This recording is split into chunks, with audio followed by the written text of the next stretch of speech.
Hello students, good morning. Welcome to your new lecture of fluid mechanics and hydraulics. In the previous lecture, we have discussed about your topic fluid kinematics. In fluid kinematics, we have seen types of flow lines, stream lines, streak lines, path lines. Okay, and in the previous most lecture, we have studied about the types of flow, steady and steady, rotational, irrotational, laminar, turbulent, compressible, incompressible, etc. type of fluid flow. Now today we will discuss about the uh, fluid kinematics, Reynold numbers. Okay, तो आज जो है वो हम Reynolds number के बारे में मतलब डिस्कस करने वाले हैं. तो रेनॉल्ड नंबर क्या है, रेनॉल्ड नंबर से क्या मतलब तय होता है, रेनॉल्ड नंबर से क्या फिक्स होता है, वो सारी चीज़ हम जो है वो आज देखने वाले हैं. तो रेनॉल्ड नंबर आर एन जिसका नोटेशन है वो हम स्टार्ट करते हैं. Professor Reynold found that the value of critical velocity is govern by the relationship between the inertia force and viscous force, in other terms viscosity. Okay, तो Reynold नाम के एक प्रोफेसर थे. उन्होंने क्या फाउंड किया कि the value of critical velocity is govern by the relationship, यानी जो क्रिटिकल वेलोसिटी की जो वैल्यू है वो रिलेशनशिप से गवर्न होती है, यानी कि रिलेशनशिप से दी जाती है between the inertia force and viscous force. Okay, inertia force and viscous force के बीच में रिलेशन से आप क्रिटिकल वेलोसिटी को डिफाइन कर सकते हो. He derived a ratio of inertia force and viscous force. Okay, उन्होंने जो रेशियो निकाला inertia force and viscous force के बीच में, and find out dimensionless number known as Reynold number. Okay, तो R N is equal to inertia force upon viscous force is equal to, अब देखो ये इनर्शिया फोर्स है उसे हम रो वी इंटू डी से डिफाइन करते हैं, विस्कस फोर्स को हम म्यू से डिफाइन करते हैं. Where rho is equal to density of liquid in kilogram per metre cube and V is equal to mean velocity of liquid metre per second. D is equal to diameter of pipe in metre and mu is equal to dynamic viscosity newton into second per metre square. And V is equal to kinematic viscosity जिसे हम mu बुलाते हैं. Okay, ये आपका dynamic viscosity है, इसे आप mu बोलेंगे, और काइनेमेटिक विस्कोसिटी जो आप वी टाइप का सिंबल दिख रहे हो उसे आप न्यू बोलोगे. ओके, तो काइनेमेटिक विस्कोसिटी जो है वो मीटर स्क्वायर पर सेकंड से दी जाती है. तो अगर मैं रो अपॉन म्यू जो होता है उसका मैं अगर उल्टा करता हूँ, यानी कि म्यू अपॉन रो करता हूँ, तो काइनेमेटिक विस्कोसिटी बन जाती है. तो मेरा फाइनल इक्वेशन रेनॉल्ड नंबर का होगा V into D upon mu. अगर आपके पास म्यू है तो आपको ये इक्वेशन यूज़ करना है, rho V D upon mu. And अगर आपके पास न्यू है तो V into D upon nu, where nu is equal to kinematic viscosity is equal to mu upon rho. Types of flow based on Reynold number. Okay, Reynold number के base पे उसके type बनते हैं. Okay, flow के जैसे कि laminar flow, अगर are N आपका लेस देन 2000 है तो आपका लेमिनार फ्लो गिनाएगा. अगर आर एन जो है वो आपका 2000 से 4000 के बीच में है, between 2000 to 4000, then R N is equal to transition flow. And R N greater than 4000 then it is turbulent flow. Okay, अगर रेनॉल्ड नंबर जो है वो 4000 से ज़्यादा है तो वो टर्बुलेंट फ्लो गिनाएगा. तो मतलब कि Reynold number is nothing but it is the ratio of inertia force and viscous force. Okay, and a dimensionless number it is called Reynold number. तो inertia force and viscous force का जो ratio होता है वो dimensionless बनता है, क्योंकि दोनों फोर्स है ऊपर नीचे, तो जो मतलब उसकी जो डायमेंशन होगा, यानी कि जो उसका यूनिट होगा वो कुछ यूनिटलेस प्रॉपर्टी होगी. ओके, और उसके ऊपर से हम रेनॉल्ड नंबर के बेस पे हम टाइप ऑफ फ्लो जो है वो क्लासिफाइड करते हैं, laminar, transition and turbulent flow. अब उनका जो एक्सपेरिमेंट है वो हमें यहाँ पे दिया गया है कि एक्सपेरिमेंट में उन्होंने क्या किया है. तो देखो एक्सपेरिमेंटल सेटअप कुछ इस टाइप का है. पहले मैं ये समझा देता हूँ. देखो ऐसे यहाँ पे कलर लिक्विड है, यहाँ पे ग्लास सप्लाई टैंक है, ये टैंक है, ये जेट है, यहाँ से कलर लिक्विड का जेट है, ये ग्लास ट्यूब है, ये वाल्व है, एंड ये मेजरिंग टैंक है, and this is bell type of orifice. अब देखो ए जो है वो ए कंडीशन में लेमिनार फ्लो, बी कंडीशन में transition flow and turbulent flow जो होगा वो इस टाइप का होगा। ओके, तो आइए देखते हैं कि उसमें क्या होता है एक्चुअल में। तो Reynolds experiment in 1833 Reynold carried out number of experiment on flow through pipe to decide type of flow. उन्होंने मतलब बहुत सारे एक्सपेरिमेंट किए फ्लो थ्रू पाइप में से डिसाइड करने के लिए type of flow. Okay, Reynolds apparatus consists of a tank containing water and a small container containing colored water, यानी कि डाई। रेनॉल्ड के apparatus पे क्या है कि एक टैंक में क्या है कि कंटेनिंग वाटर है और स्मॉल टैंक में क्या है, स्मॉल कंटेनर में कलर्ड वाटर है जो कि डाई वाला होता है। और glass tube of 1.5 metre length and 50 mm diameter is fitted to the tank. मतलब एक ग्लास ट्यूब है वो फिटेड की गई है, fitted to the tank through which water can flow, उससे वाटर फ्लो होता है। The flow of water through the glass tube can be regulated by adjusting the regulating valve, जो वाल्व है उससे आप रेगुलेट कर सकते हो। Water in the tank is first allowed to stand for several hours to allow it to completely at rest. पहले जो container में वाटर होता है उसे रेस्ट कंडीशन पे हम रखते हैं, मतलब बहुत टाइम तक, सेवरल आवर्स लिखा है, यानी कि 1 या 2 आवर्स आप गिन सकते हो। The outlet valve of glass tube is then slightly open, जो वाल है उसके बाद हम उसे स्लाइटली ओपन करते हैं। Then a jet of dye having some same specific gravity as that of water is allowed to enter in the centre of the glass tube. Okay, और उसके बाद जो डाई वाला वाटर है उसको भी हम ओपन कर देते हैं। It will be seen that a fine thread of dye is carried by the flowing water as shown in figure. Okay, मतलब जैसे फिगर में दिखाया है, देखो यहाँ पे आपको दिखाया है कि जैसे ही आप ये स्टार्ट करोगे तो ऐसे कलर लिक्विड जो है वो यहाँ से आएगा और ऐसे जो है वो फ्लो बनाएगा। ओके,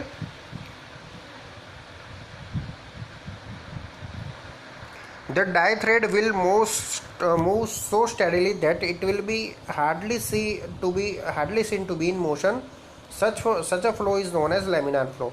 देखो जैसे कि आपको मैंने बताया कि आपने जो है वो कंटेनर का पानी है वो आपने रेस्ट पे रखा था, इसलिए क्या हुआ कि वो लेमिनार फ्लो में कन्वर्ट हो गया। यानी डाई जो है वो उसकी जो मोशन है वो बहुत स्टेडी टाइप की मोशन है, उसको आप मूव करता हुआ भी नहीं देख पाओगे। ओके, जैसे कि आपको फर्स्ट फिगर में ए फिगर में दिखाया है, तो ऐसे फ्लो को हम लेमिनार फ्लो बुलाएंगे। Okay, and if we open the regulating valve slowly the velocity of flow through the glass tube will be increase. जैसे ही हम मतलब वेलोसिटी बढ़ाएंगे तो ग्लास ट्यूब में जो वेलोसिटी होगी, फ्लो होगा, वो भी बढ़ेगा। ओके, और stage will come when the dye thread will start becoming irregular and then breaking up as shown in figure. Such a velocity at which the die thread start becoming irregular is known as lower critical velocity. Okay, अब देखो यहाँ पे second में क्या हुआ कि जो total मतलब स्टेडी फ्लो था डाई का, वो अब ऐसे टूटने लगा, यानी कि वो ऐसे बर्न होने लगा जिगजैग टाइप का। तो ऐसे टाइप को हम लोअर क्रिटिकल वेलोसिटी वाला फ्लो बुलाते हैं। Then if we still go on increasing the velocity of water through the glass tube, अगर और ज़्यादा हम मतलब बढ़ाते जाते हैं ग्लास ट्यूब की velocity, we see that the length of the dye thread in the glass tube will start decreasing and ultimately dye spread in the entire section of the tube. तो उससे क्या होगा कि अब देखो वेलोसिटी बढ़ाने से थर्ड केस पे क्या होगा कि आपकी जो डाई है वो पूरे एंटायर सेक्शन में मतलब मैच हो जाएगी। Okay, such a velocity at which the whole dye thread is diffuse is known as an upper critical velocity, यानी कि टर्बुलेंट फ्लो। तो मतलब अगर आपकी डाई थ्रेड है वो मतलब पूरे सेक्शन में डिफ्यूज़ हो जाती है, देन उसे हम अपर क्रिटिकल वेलोसिटी या तो फिर आप टर्बुलेंट फ्लो बुला सकते हो, एंड लोअर क्रिटिकल वेलोसिटी जो है उसे आप ट्रांजिशन फ्लो बुला सकते हो। ओके, तो इस तरह से हम 3 टाइप के जो फ्लो है उसे कैरेक्टराइज करते हैं। Beyond the upper critical velocity the flow will be fully disturbed and such a flow is known as turbulent flow. अब देखो अपर क्रिटिकल वेलोसिटी तक तो ठीक है, ओके, लेकिन उसके बाद अगर हम फ्लो बढ़ाएंगे तो जो फ्लो है वो फुल्ली डिस्टर्ब हो जाएगा डाई का फ्लो। ओके, और ऐसे फ्लो को हम टर्बुलेंट फ्लो बुलाते हैं। तो रेनॉल्ड्स के एक्सपेरिमेंट में से हम मतलब कैरेक्टराइज कर पाते हैं कि लेमिनार फ्लो कौन सा है, लोअर क्रिटिकल फ्लो कौन सा है, अपर क्रिटिकल फ्लो कौन सा है, एंड देन टर्बुलेंट फ्लो कैसा है। ओके, तो रेनॉल्ड नंबर के बेस पे हम मतलब फ्लो टाइप्स जो है वो क्लासिफाइड कर सकते हैं। तो ये आपका रेनॉल्ड्स का एक्सपेरिमेंट था। अब उसके बाद का जो टॉपिक है आपका इम्पोर्टेंट वो है कंटिन्यूटी इक्वेशन। कंटिन्यूटी इक्वेशन आपको पूरे फ्लूइड मैकेनिक्स और हाइड्रोलिक्स में एंड तक आपको काम आएगा। ओके, तो कंटिन्यूटी इक्वेशन क्या है, कैसे वो डिराइव होता है, वो हम सब देखेंगे यहाँ पे डिटेल में। The equation based on the principle of conservation of mass is called continuity equation. तो कंटिन्यूटी इक्वेशन जो है वो कंजर्वेशन ऑफ मास पे मतलब बना हुआ है। कंजर्वेशन ऑफ मास यानी कि जो मास होता है वो कंजर्व होता है, यानी वो एक फॉर्म से दूसरे फॉर्म में ट्रांसफ़र होता है। देखो कोई भी, देखो energy conservation, conservation of mass and मतलब कोई भी टाइप की अगर कंजर्वेशन है तो उससे आप क्या गिनोगे कि एनर्जी या मास है वो एक फॉर्म से दूसरे फॉर्म में ट्रांसफ़र होती है। उसे आप पैदा नहीं कर सकते हो, उसे आप ख़त्म नहीं कर सकते हो। ओके, तो उसे आप कंजर्वेशन ऑफ मास या कंजर्वेशन ऑफ एनर्जी बुलाते हो। तो हमारा ये कंटिन्यूटी इक्वेशन इसके बेस पे ही बना हुआ है। For a fluid flowing through the pipe, the quantity of fluid passing per second, quantity of fluid passing per second is constant at all the sections। Okay, देखो हमने फर्स्ट चैप्टर जब किया था तब मैंने बात की थी ये काइनेमेटिक्स का फर्स्ट लेक्चर जब किया था तब, कि हम एक लैग्रेंजियन मेथड थी, उसमें क्या करते थे, कोई एक पार्टिकल को पकड़ के उसकी वेलोसिटी और ये सब मेज़र करते थे। बट अब कंटिन्यूटी इक्वेशन में क्या आपको बोला है कि अगर आप कोई भी सेक्शन पे मतलब कोई भी पॉइंट पे फ्लूइड पासिंग पर सेकंड अगर आप गिनो तो वो मतलब कोई भी सेक्शन पे सेम होगे। देखो जैसे ये फ्लूइड अभी डायरेक्शन ऑफ फ्लो यहाँ है, आपने सेक्शन 1-1 पे काउंट किया कि कितने फ्लो हो रहे हैं पार्टिकल, एंड आप अगर आप सेक्शन 2-2 में काउंट करो कि कितने पार्टिकल पास हो रहे हैं तो वो दोनों सेम हो गए। And this is known as continuity equation of a fluid flow. यानी आपके पाइप में कोई भी सेक्शन पे फ्लूइड फ्लो में कोई भी सेक्शन आप उठा लो और वहाँ से पास होते आप फ्लूइड पार्टिकल गिनो तो वो किसी भी सेक्शन के लिए सेम रहेगी। ओके, इस इक्वेशन को हम कंटिन्यूटी इक्वेशन बुलाते हैं and this is based on conservation of mass. Consider 2 cross sections of a pipe as shown in figure. हमें 2 सेक्शन लेने हैं, सेक्शन 1-1 एंड सेक्शन 2-2। अब देखो सेक्शन 1-1 की डेंसिटी जो है वो ρ1, उसका एवरेज वेलोसिटी v1, उसका area of pipe at section 1-1 a1, और वैसे ही corresponding values at section 2-2 ρ2 v2 and a2। Now rate of flow at section 1-1 is equal to ρ1 a1 v1 and rate of flow at section 2-2 is equal to ρ2 a2 v2। Now according to the law of conservation of mass, rate of flow at section 1-1 is equal to rate of flow at section 2-2। देखो ये flow का rate है। Okay, जो rate of flow होता है ρ1 a1 v1 and rate of flow at section 2-2 ρ2 a2 v2। तो ये दोनों जो रेट है वो सेम होने चाहिए सेक्शन 1 एंड 2 एज पर continuity equation. Therefore we can write ρ1 a1 v1 is equal to ρ2 a2 v2। This equation is applicable to the compressible as well as incompressible fluids and it is called continuity equation. Okay, तो continuity equation आपको कोई भी बोले कि कौन सा है तो वो ρ1 a1 v1 is equal to ρ2 a2 v2, where 1 and section 1-1 and 2-2 is the corresponding sections of flow through pipes. Okay, तो ये आपका कंटिन्यूटी इक्वेशन है। Now if the fluid is incompressible then ρ1 is equal to ρ2। अब देखो अगर आपका जो fluid जो है वो इनकम्प्रेसिबल है, उसे आप कंप्रेस नहीं कर पाते हो, देन क्या होगा, ρ1 इज इक्वल टू ρ2 होगा and continuity equation reduces to a1 v1। Therefore a1 v1 is equal to a2 v2 is equal to q and which is equal to discharge. अब Q क्या है, आपका डिस्चार्ज है in metre per second में। ओके, यानी per second में कितना मीटर क्यूब डिस्चार्ज होता है वो क्वांटिटी है। ओके, तो this is the other form in case of incompressible fluid. अगर आपका फ्लूइड इनकम्प्रेसिबल है तो ρ1 इज इक्वल टू ρ2 होगा। Okay, a1 v1 is equal to a2 v2। Now continuity equation in 3 dimension. Okay, continuity equation हमने मतलब पढ़ तो लिया कि कैसा होता है, बट हमें ये अब 3 डायमेंशन में भी देखना होगा। देखो 3 डायमेंशन की थियरी आपको बहुत जगह पे मतलब जीटीयू में इम्पोर्टेंट थियरी मानी जाती है। ओके, तो Cartesian coordinate system. Okay, consider a fluid element with sides of length dx dy and dz in the direction of x y z respectively। आपको एक फ्लूइड एलिमेंट देखो ऐसे देखना है, जिसका जो डायमेंशन है dx dy एंड dz है, dx यहाँ पे, dy यहाँ पे एंड dz यहाँ पे। ओके, ये पूरा एक एलिमेंट है आपका। ओके, एलिमेंट जो है वो फ्लूइड का है और उसकी साइड लेंथ है dx dy and dz in the direction of x y and z। Let u, v and w are the inlet velocity of components in x y z direction respectively। अब जो u, v and w जो है वो inlet velocity components है। Okay, velocity components है x, y and z direction में respectively.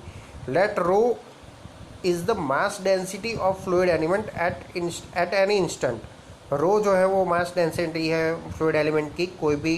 अब देखो, mass of fluid entering the face ABCD as per second inflow. देखो ABCD जो है वो मैं आपको यहाँ दिखा देता हूँ, A B, this is C and D। यानी ये जो मेरा कर्सर घूम रहा है वहाँ से क्या होगा, आपका फ्लो इनलेट होगा। देखो U यहाँ पे इनलेट होगा। ओके, U जो है वो आपका इनलेट होगा, तो इनफ्लो में गिलाएगा। तो वो इनफ्लो होगा, वो कितना होगा, उसका mass rho into velocity in at x direction and area of ABCD, यानी कि rho into A into V, where A is equal to U into DY into DZ। Okay, तो velocity in x direction U है and area of ABCD जो है वो DY into DZ होगा। Okay, तो ये जो इक्वेशन हो जाएगा rho into U into DY into DZ। Okay, now अब देखो आउटफ्लो में कितना जा रहा है, यानी कि मास of fluid living the phase EFGH पर सेकेंड। अब देखो EFGH जो है वो उसके एग्जैक्ट सामने की साइड है EFGH, तो यहाँ से कितना मास निकल रहा है, तो देखो U प्लस रो U अपन रो x इंटू DX।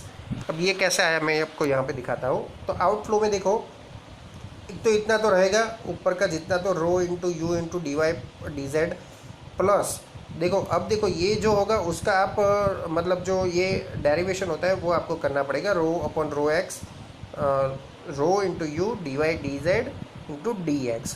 तो ये आपका आउटफ्लो है। Okay, therefore gain in mass in gain of mass in x direction जो होगा वो आउटफ्लो माइनस इनफ्लो। अब देखो आउटफ्लो में क्वांटिटी बढ़ी, इनफ्लो में क्वांटिटी कम थी, तो गेन इन मास होगा वो क्या होगा, वो आउटफ्लो माइनस इनफ्लो होगा। तो आउटफ्लो माइनस इनफ्लो आप सिंपली कर दोगे तो आपको मिल जाएगा rho upon rho x rho into u DX DY DZ, which is rate of increase of mass in x direction है। ओके, तो ये आपका इक्वेशन नंबर 1 गिनाएगा। उसके बाद similarly the rate of increase of mass in y direction. तो y direction में आप डेल अपन डेल वाई लिख देंगे एंड जेड डायरेक्शन में डेल अपन डेल जेड। तो total rate of increase in mass कितना होगा, इक्वेशन 1, 2 एंड 3। एक्स डायरेक्शन में rate of increase, y direction में rate of increase and z direction में rate of increase. Therefore total rate of increase in mass क्या होगा, equation number 1 plus equation number 2 and equation number 3। Okay, तो ये तीनों को अगर हम ले ले common DX DY and DZ को, तो del upon del x rho into u del upon rho into V and W। देखो तीनों में अलग अलग आएंगे U V एंड W, क्योंकि वेलोसिटी कंपोनेंट तीनों डायरेक्शन में अलग अलग है। Now according to the principle of conservation of mass there is no increase in mass. Therefore अब देखो इंक्रीज इन मास नहीं होता है, क्यों, क्योंकि कंजर्वेशन ऑफ मास का लॉ आपका कंटिन्यूटी इक्वेशन, यानी कि डिस्चार्ज सेम रहना चाहिए, यानी outflow is equal to inflow होना चाहिए। या इसका मतलब क्या हुआ कि आपका जो गेन इन मास है वो इक्वल टू 0 होना चाहिए। तो इसलिए मैंने ये इक्वेशन के सामने इक्वल टू 0 लिख दिया according to the principle of conservation of mass. तो अब देखो ये जो है वो मल्टीप्लाई में है, तो वो इस साइड चले जाएगा तो 0 हो जाएगा। तो del upon del x into rho u plus del upon del y rho into v plus del upon del z rho into डब्ल्यू is equal to 0 for compressible fluid and if the fluid is incompressible then rho is equal to constant. अब देखो अगर आपका fluid compressible है, incompressible है, तो रो जो है वो ये तीनों में कांस्टेंट रहेगा। तो इक्वेशन बन जाएगा आपका rho u upon rho x plus rho v upon rho y plus sorry ये जो है वो डेल है del u upon del x plus del v upon del y plus del डब्ल्यू upon del z is equal to 0। Continuity equation for 3D flow. Okay, तो ये 3D flow के लिए आपका कंटिन्यूटी इक्वेशन है, where u, v and w are the velocity components of x, y, z coordinates. For 2D flow w is equal to 0। अगर आपका flow 2D है तो you can write del u upon del x plus del v upon del y is equal to 0। Okay, तो ये आपका continuity equation है इन 3 dimensional. Okay students, तो आज के लिए यहाँ तक। नेक्स्ट लेक्चर में हम जो है वो दूसरे टॉपिक्स के साथ मिलेंगे फ्लूइड डायनेमिक्स के। Thank you students, and keep watching for updating videos of fluid mechanics and hydraulics. Thank you.